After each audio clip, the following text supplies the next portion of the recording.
Selam arkadaşlar, kanalımıza hoş geldiniz.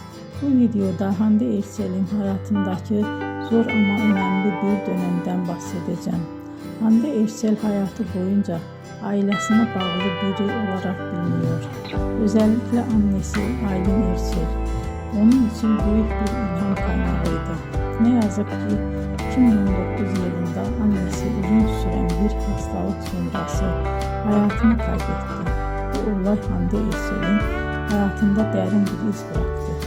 Ancak o zor zamanlara rağmen kariyerine devam etti ve çalışmalarına ara vermedi. Aynı yıllarda oyuncu olarak yeni projelerde yer aldı ve izleyicilere güçlü karakterler sunmaya devam etti. Belki de bu nedenle birçok hayranı onu sadece başarılı bir oyuncu olarak değil, aynı zamanda güçlü bir insan olarak da görüyor. Beni izlediğiniz için teşekkür ederim. Bir sonraki videoda tekrar görüşmek üzere. Hoşça kalın.